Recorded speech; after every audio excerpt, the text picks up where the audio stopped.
This is not a recruitment podcast.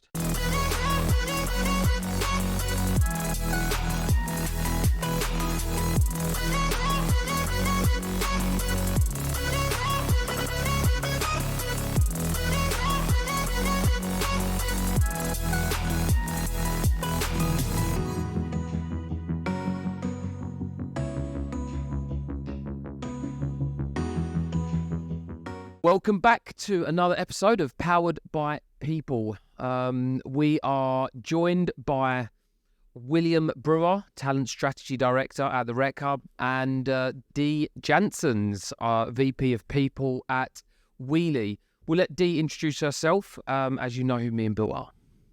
All right. Well, I'm Dee. That's actually not my full name, but I'm not going to say it. Oh, now you have to. Now you have to. No one's ever able to fully actually pronounce it correctly, but it's Diewertje. Okay, say that one again. Diewertje. Diewertje. Yes. Diewertje. Diewertje.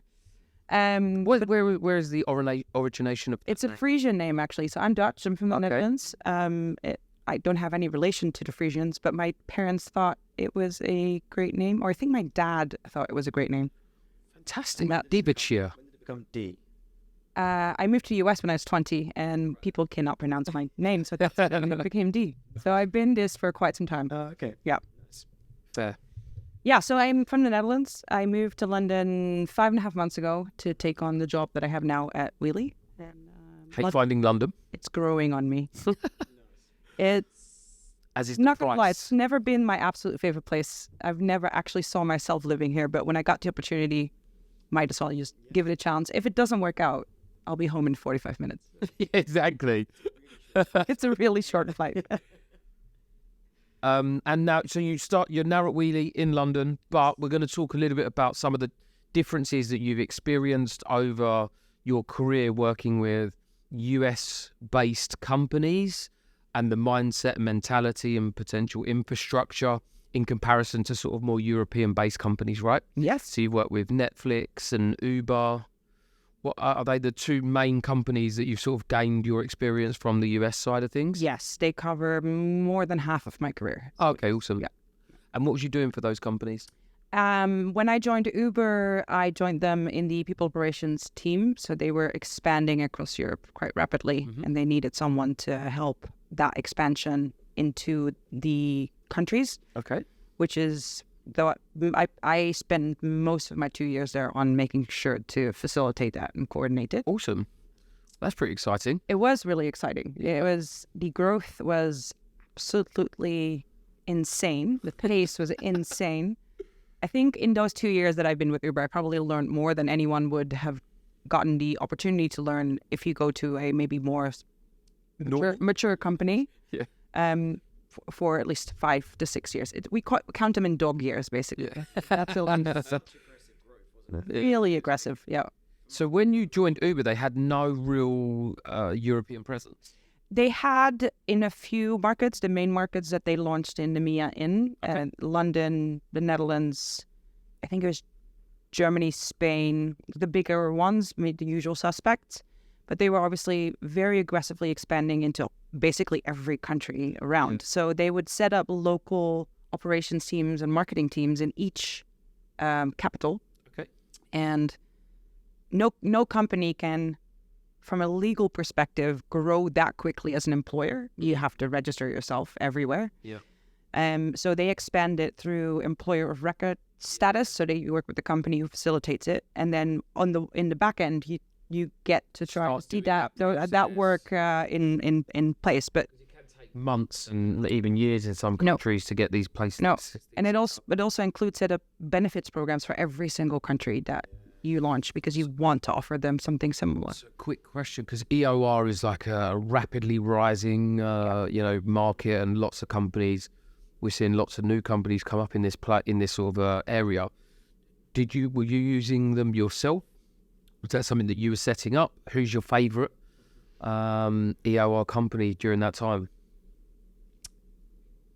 What's my favorite? I don't know if I have a favorite. We could go really. What's your worst?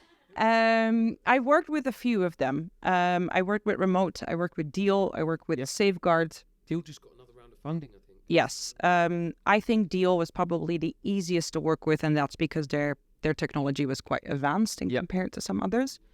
And they offered a really quick turnaround time. I don't know how they did it in comparison to others. I'm not saying that their services were better than the rest, but it was just really quick. And that worked extremely well with what we were trying to do. Well, when you're running at such a pace, you want any supplier and any people that you're working with certainly to sort of match that, don't you? Yes. Yeah. Crazy looking, like when you think about this year and the last 6 months of what it's been like for businesses, and then you flash back to if Uber are hiring thousands of... Yeah. There weren't that many options back then from an employer of record perspective, but now there's so many. Yeah. And so what do you think the fundamental differences between sort of Uber and, say, Wheelie are in terms of sort of the one being a US based and one being a sort of a European based company? I think it's the mission and the vision that they're trying to build in terms of what the service and the product that they're offering. What I really liked was Uber is challenging the status quo in terms of the monopoly of the taxi companies, which I thought was quite interesting.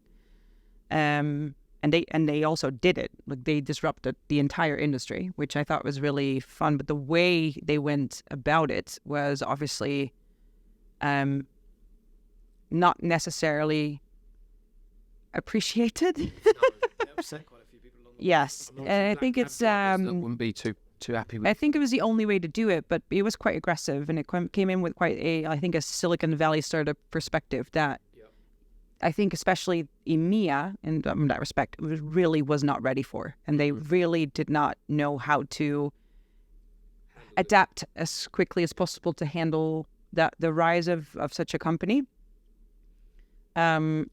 Why they did it so aggressively, grow so aggressively quickly? Is it just fear of competition, or? Yeah, I guess so. Maybe I don't know the exact reason. As soon as other countries started seeing it pop up, then you would have a lot of competitors trying to do it in their own countries quite quickly, and if they were able to take over as much market share as quick as possible, it stopped. Yeah, it's building market share, I'm assuming. Yeah. But Americans have, I mean, when I've worked with Americans or American businesses, I think naturally over there, they're more raised to believe that, and in a way of like, we're the greatest, it's going to be the greatest company, we're the greatest, we're great at what we do. So in their expansion around taking over like other countries, it's, like you say, aggressive into new countries and saying, we're the greatest company. They don't necessarily think too much about, what might go wrong and stuff like that. They're just rapid in there. They went in and then they said, we'll deal with whatever comes our way after we do this. Asked for forgiveness and not permission. Yes, that's the way. Yeah. Because it's interesting as well, because your background obviously you're a European, but spent most of your career in US companies. So you're probably used to working more in a US style than a European way of working. Yeah, partially, yes. Yeah. Correct. Yeah. And did you do a similar thing with Netflix? Which came first, Uber or Netflix? Uber came first. So then did you do a similar thing with Netflix in terms of that European rollout? It was different. The rollout for Netflix was obviously just expanding the service into 100 and something countries all in one day, and that was not necessarily as disruptive.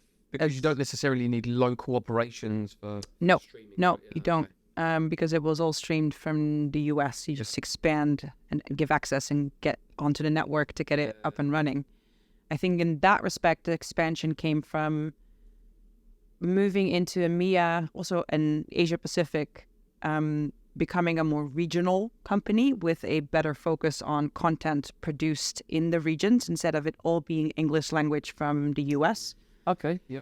And then after that, making a decision to move from regional to local. So then they would start opening offices in markets itself so that the Spanish language market would have an office in Spain and the French market has an office in France. So that growth came from that respect. So then you start building these teams around these local markets, invest in those markets.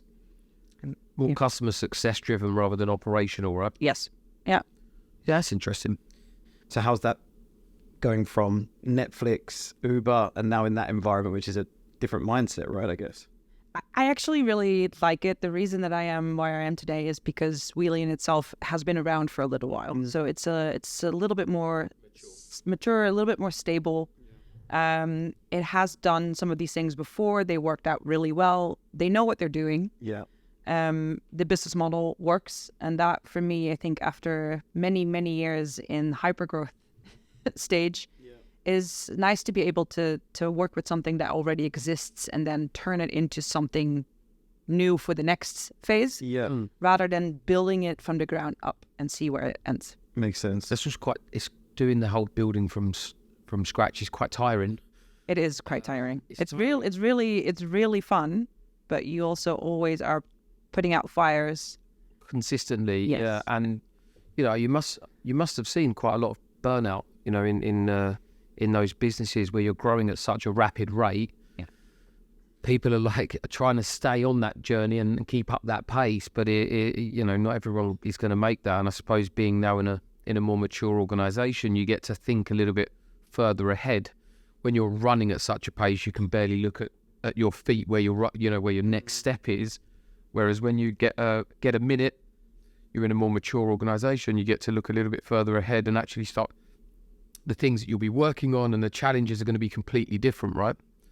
You just said, right? I mean, planning in those super fast Netflix Uber companies, you deal with challenges as they come up. You're running at a per hour, whereas where you are now, you're probably planning for the challenges coming ahead. You move to being very reactive to being proactive, and that's the biggest difference. Yeah.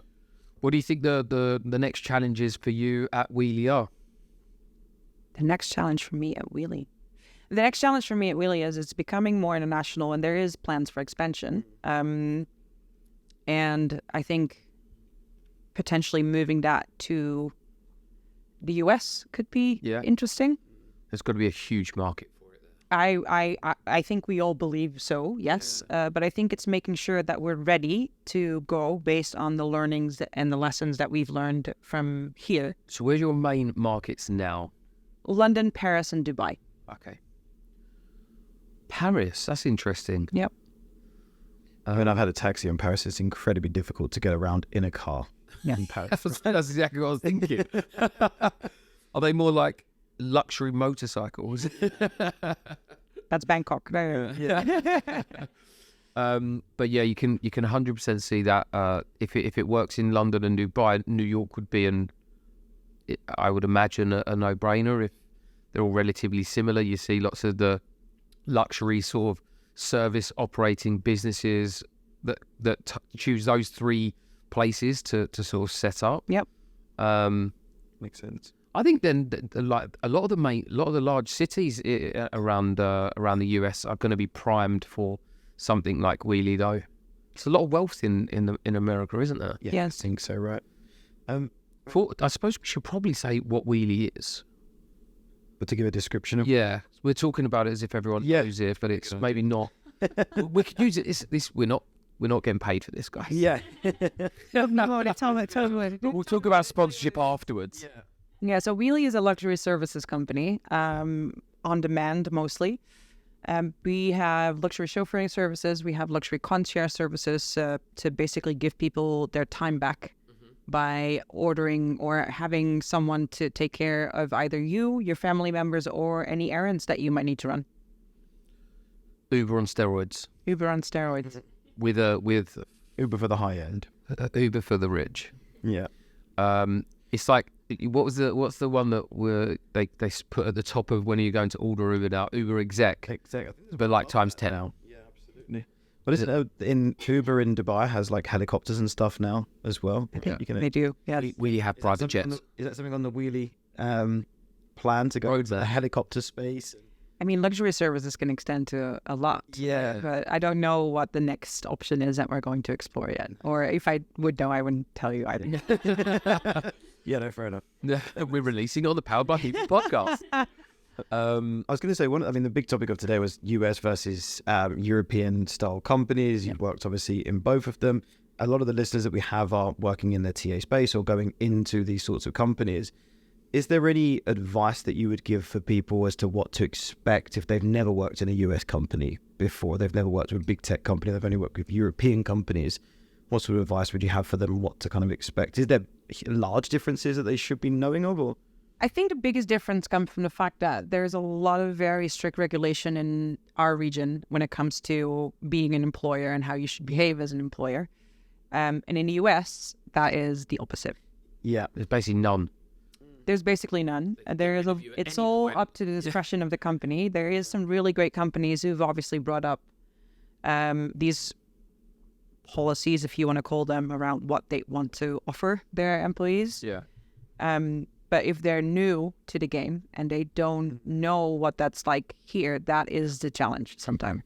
You always see it when I speak to people, even to be honest, even Europeans dealing with certain countries in Europe where they have very different regulations around employment law. Europe is very much protective of the employees. Very much. Business. And some countries take that even further, like France, for example, very difficult to operate in if you've never operated there, especially if you're an American company. Yeah. Walking into... I've seen that a few times. Yeah. I remember we had a French office in a previous company of mine, and a guy walked up to me once and said, "Hey, look, I don't want to work here anymore. I want to leave." And I said, "Okay, well, fair enough. You can leave." He said, "No, I'm not leaving. You can pay me to leave." Yep. And I was like, "Pardon? No, if you want to leave, you can." Pardon? Sorry? What's going on? He said, "No, I don't enjoy working here. It's not for me anymore, but I'd like you to pay me to leave. I've been here for free." Settle. Yeah. Mutual settlement, and then the person leaves. And that's a UK to France. I couldn't understand it because I'd probably say UK is probably in the middle between the US and... Yeah, we're a little bit, we're, I suppose, protective of the employee and the business. Yeah. You know, a lot of Central Europe is predominantly protective of the employee. Yeah. America is protective of the employer. Yes. 100%. Yeah. Yeah, I was talking to a guy yesterday who's American. He said, you know, he's worked at many companies where it's like you get rid of anybody on that day without notice, no more pay, goodbye, and they could be there 5 years. You're lucky if you get 2 weeks pay, you know. Yeah. But that's how America is. It's just that's one of the main differences in terms of how the employer's going to see you when you're in their organization, I suppose. Yeah, absolutely. And I think it's obviously then goes into the people as well, right? Because they know the power that they have as well when you deal with people. We work a lot with German businesses and French businesses. They know the power that they have in businesses. And you see often Americans that then work in a European company, they still think like they work in an American company and don't quite understand their rights as an employee and things like that, which is really interesting. And it definitely must impact like the way in which companies envision scaling, because scaling in America, you can hire people and they can quit with a 2 weeks notice, whereas in Germany, you're lucky if you get 3 months notice. So in terms of onboarding them, you've got 2 months, a month of finding them, interviewing them, then a 3 month notice. So your plans to hire have to be a lot longer or a lot more stretched out, right? Yes. Yep. Yeah. I think that's why these mass layoffs have been so shocking around Europe for a lot of people, because we've never seen anything. Not that I know of, and that no. Yeah, but in the US, obviously they do a lot of shutdowns and layoffs and scale up and scale down because they can. Their law allows them to do that. It's a lot more fluid. Yeah. Whereas in Europe, you go and lay off. You're a tech company from America. You go and lay off, 3,000 people in Europe. It's shocking, and no one's ever seen it before. It takes a long time because a lot of companies also have work councils that need to be negotiated with, and those councils have regulation that you need to adhere to. Yeah, and there's the process that you need to follow, and the only way that if you as a company want to skip all of it, the only way that you can do is just throw a money on the table. Yeah. And even then, it might not actually work. So it's Got to have good lawyers. Yes. Yep. Yeah. You've got to go. We recommend to everyone if they get into this conversation, lawyer up and get one and start talking to your employer about what that looks like. My wife did that, and they had better lawyers. That's another thing, right? I was speaking to a friend of mine in Germany, and he was laid off, and he said, it's okay, I've got legal insurance. And it's much more common in Germany to have legal insurance for yourself when you need legal aid. Yeah. For topics like that. In the UK, we're just like, oh, we've got nothing. Oh, we've just been laid off. Don't even think about it. We feel like we're not protected at all. But in Germany, they're raised to think like that. It's much more common. You would have legal insurance for the second that those things happen. You're protected from it. Is that similar in the Netherlands as well? Yeah, it's pretty common, but it's also in general just pretty common to either get a solicitor or lawyer to just at least review. Yeah. What is being offered if you are going in that direction. Yeah. it's also just because obviously you can end up in front of a court if you go through this whole entire process. If people just don't agree with what's happening, which fair. It all depends on how you do it and how you go about it. But if you end up in front of a court, nobody wants that. The employee doesn't want it. The employer doesn't want it. So if you're going to go into a negotiation about what that looks like, I think as an employee, you should always have someone to support you through it, just like the company will have someone to support them through it. For sure, absolutely. Yeah. But it's very expensive. That's why the legal insurance is very good for that, right? Because in the UK, if you try to get a lawyer, it's quite expensive, right? And you've got to count that in. So if you don't win, you're pretty screwed. Outside of the UK, it's pretty common for a company to actually pay towards getting some legal advice as well. I know in the Netherlands and France, for example, it's really common to have the company pay for part of it. For the employee? Yes. Oh, okay. So if they're going through redundancy, they'd still pay for that person's... Yeah, so up to a certain amount to get some legal advice to make sure that they know what they're signing. Yes. Yeah. My wife went through redundancy just before our baby was born, nearly a year ago now, and they had exactly the same. Yeah. The redundancy package was there, plus I think maybe £2,000 towards legal, towards a lawyer to get the advice that you think you need, and then Makes sense, right? Actually, when you think about, because they don't want it to come back up again because the person didn't get the right representation, and then there's another court case in 6 months or a year. They had also offered you to speak to their lawyers. Gotcha. If you wanted to. Just didn't really feel like that was like... It was a bit biased, interest there, yeah. No, this is a really good offer. Yeah, really, really. You should take this one. And that I would never advise to do. Yeah. So, we do have a bit of a tradition where we didn't copy this from any other podcast. You mentioned one earlier. I don't know if it's Diary of CEO or something. Other podcasts are available. Also looking for sponsorship. So... If you're watching, Steve. One of our previous guests has written a question for you, Dee, and obviously you'll be writing a question for one of our next guests. I don't know if this will be a continued tradition in season 2. Rosie isn't up for it. I don't know if you can see that. But we'll watch what Steve does next, and if he Yeah, maybe just watch what he does. Yeah, we'll just copy him at some point. His next idea, Rob. So the question is, what was the most market-changing period for TA and or people, and why? Oh, there's only one answer to this one. It's COVID, of course. Yeah. Yeah, I did. Do you know what? COVID for people teams, and I think the following market, what we're in now, or TA. Yeah. Okay. COVID is because of the huge transition to a working from home environment that was, I think, everybody was unprepared for the scale and the magnitude of it. Where was you when that happened? Netflix. And that must have been well, I suppose did they have a fairly flexible working, hybrid working? There is a focus on in office, and that is because of the creative environment that people work in, and that works slightly better in person. Yeah, for sure. But there was obviously always some flexibility. Yeah. I think in general, I think there was a preference for most people to also be in the office on a regular basis because of it. Yeah. But yeah, moving to time from home, or what was it almost? We ended up almost 2 years, I think. Yeah, it's crazy. It's a huge change, yeah. It's actually wild. You see some comedy skits about how it all started, and it's like, that's crazy. Like, that actually happened. Yeah. Yeah. It's not that long ago either. It's not that long ago. And how much of mindset's different now? I mean, we had this conversation the other day when companies are saying you have to go in the office 3 days a week, and people are like, no way, I could never do that.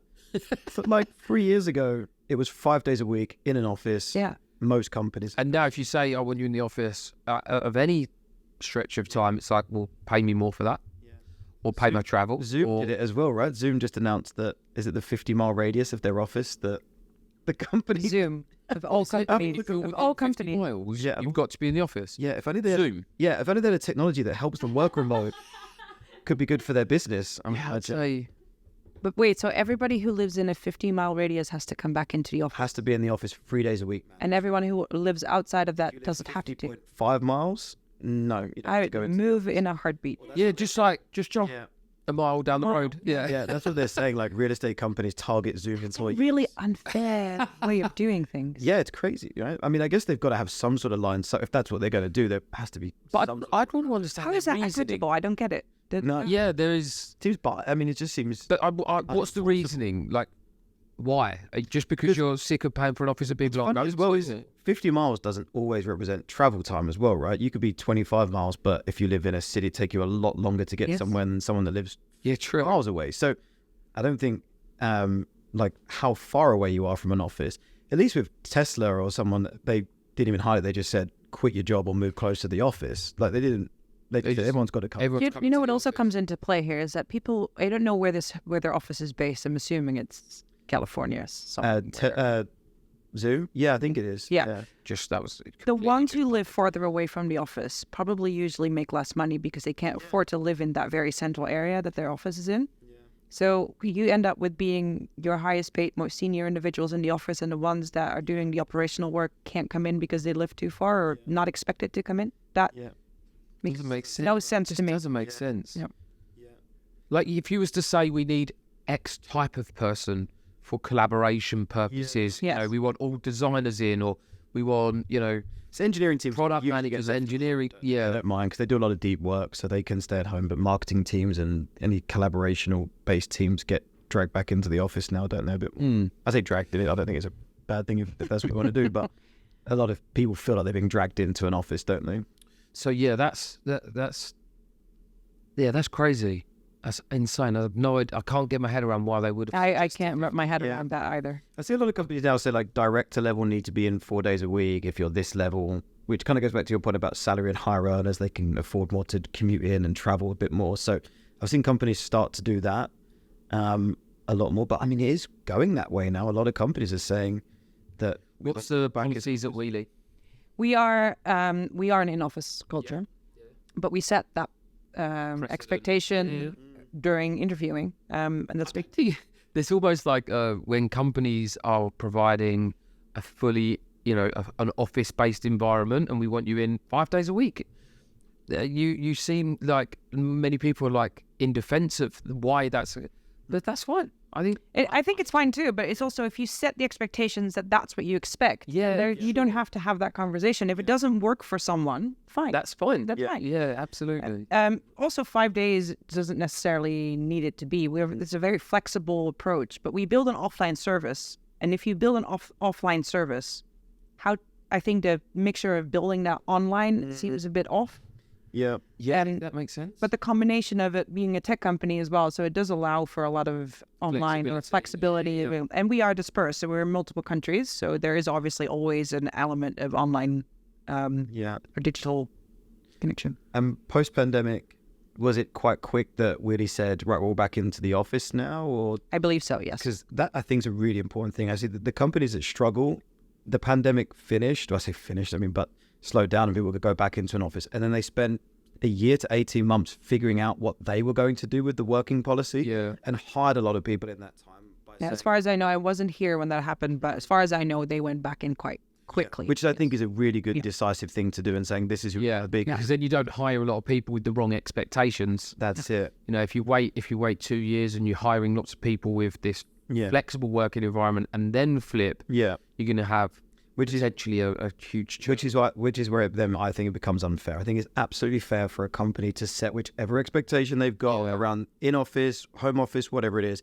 And I kind of get frustrated when I feel like the remote working community often are the online walking around with a picket fence, like to say, how dare you drag your employees into the office? It's like, well, you don't work there. It's fine, If you don't want to, don't apply for a job. Yeah, exactly. But I want to work with you, but I just want to work at home. Yeah. Okay, well, that's not an option. But what is unfair is when companies said, we're flexible working, and then they said, no, everyone back in now. And you've got people with families and side, and then they've got to look for a new... We're flexible on that level. If you have a family, you want to pick up your kids, go. It doesn't matter. What time you come into the office, I don't care. I don't care. But on some days, it is extremely beneficial to see your team in person, have in-person one-on-ones. But if you're going to do a whole day where you're only going to do project-based work and you don't want to be disturbed, do it from home. Yeah. Fine. It's not a problem. It's basically a mature, grown-up way of looking at it, right? There's levels of responsibility come in when you can, ideally more often than not. And if you need to take some time, take some time. Yes. Work from home, do your stuff, whatever. Impact over rules for rules' sake, I think, is just Impact over hours. impact over hours. It's the quality and it's the quality of your work, not the quantity of hours you sit in the office Yeah. looking busy. But yes, we prefer to have everyone in the office. when we That can. was funny. Actually, going back to the kind of US thinking, and I had an old German manager at the time, and in the UK early days of recruitment, it was all about, you had to be in an office from 8 a.m. till 7 p.m. every single day, and the person that left latest was always seen as like the hardest worker. Yes. And my boss, who was from Germany at the time, come over and said, well, if that's the case, you can just hire anyone and just sit them in the office for as long. And you're telling me the best people. It makes no sense. Makes no sense whatsoever. It's about productivity and not how long you sit in an office for with a tie on. Yeah. Yeah. This is true. And you mentioned that there was potentially a bit of a delay in the change, in the market changing period with TA. For TA, yes. That's now. I think that's now, especially after I think the 2022 that we had with the layoffs and the looming recession hanging over our heads that has hit but hasn't fully hit yet. And then combine that with the challenge of people now have a very clear preference over where they want to work and when they want to work, remote, hybrid, fully in the office. There is a lot of talent available in some teams on the market, so it's not necessarily that extremely difficult to hire for certain roles. Yep.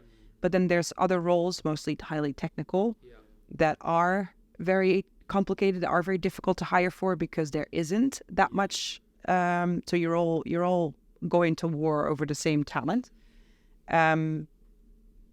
If you combine all of those elements, it is not an easy job to do because there's so many aspects that you now need to be very clear about before you actually even go out and post a role, because you want to make sure that you're fully set to answer any questions that you might get, or you can go out and offer something that is extremely appealing to an individual that might get 20 reach outs on a weekly basis. I think it's interesting as well because TA now, like just in the last year or two, really has become not just recruitment. TA is now, and we've talked about this on a couple of podcasts, where we're becoming closer partners, more closely aligned business partners to the business, as opposed to just being a sort of service in the business. We're talent acquisition is becoming more people. Whereas you typically had HR functions where you would have within the HR function, you would have your compliance side of HR, and then you would have people, talent attraction, so on and so forth. Yeah. People in HR now sort of sit side by side as opposed to under the same bracket. Yep. And I think that's been a recent change. I think that's not, and that's probably one of the biggest changes in my view, because that puts us at the table for decision making, in terms of strategy for businesses, which we were just recruiters before, and now we're sort of seen as more strategic partners, which I think is really exciting. I think it's really exciting. It's actually my head of talent acquisition that I have in my company currently is probably one of my most trusted individuals that I work with, because they hear so much what's happening in the market that is so extremely valuable to bring back in. 100%. I fully agree with that. Many people forget that. When you're doing technology recruitment, your product, when you're hiring for product managers, product designers, you can learn so much from those guys. And even when we're doing a lot of sales recruitment at the moment, and a lot of the sales people are hearing stuff in the market about the company's products, that then gets fed back into the engineering team, the products teams to enhance. We lack that feedback loop in TA, and actually there's having that trust between your head of TA and people is going to enable you to create a better working environment. What is the market currently looking for in sort of employee value propositions and all this type of thing? So I think it's really important. All the partners that we've seen and worked with, all people in the industry I speak to, the highest performing recruitment teams are the ones that get the best talent and in the most efficient ways are the ones that are super integrated into business partnering and all the processes with all the hiring managers and stuff. The ones that get left to the side and just kind of get treated like a bit of a ticketing system, like, Yep. I need this role, get that filled, and they don't want to hear the feedback as much. They're always the ones that underperform and struggle to hire the best. Yeah, I fully agree with that. But for me, TAs, they're more than just CV pushers. They do so much more. And they have so much valuable insight. And if you, as a company, decide to overlook what they can bring, I don't think you're going to be able to find what it is that you're looking for. No, absolutely. And I think that's where some businesses that we work with have gone down that route of having a sourcing team, and then you have your TA team as well, and they're part of the same, but sourcing is focused on finding, proactively outreaching, passive recruitment, that sort of thing. And TA is your business partnering, making sure that your hiring managers are doing what they should be doing and they understand what their role is within the interview process, and really make sure that they feel like they're getting a good service and that we're supporting them. We're in an enablement function, not just a service function. Yep. So yeah, I think that's I was maybe going further back when I initially read that question, but I when we was talking to James about the question, he was talking a lot about the 80s of Wolf of Wall Street recruiter. Well, thanks for listening to another episode of Powered by People podcast. Thanks for joining us, Dee. Thank you for having me. You're very welcome, and ciao, ciao. You have a lot to share. Why don't you? And that was another nudge that kind of happened, and that was my first ever push that I got. And how long do you think you've been sort of really actively working on your personal brand? I would say since 2016 end. 2016 end is when I started. It doesn't happen overnight, does it? It doesn't. No. It has to be super consistent.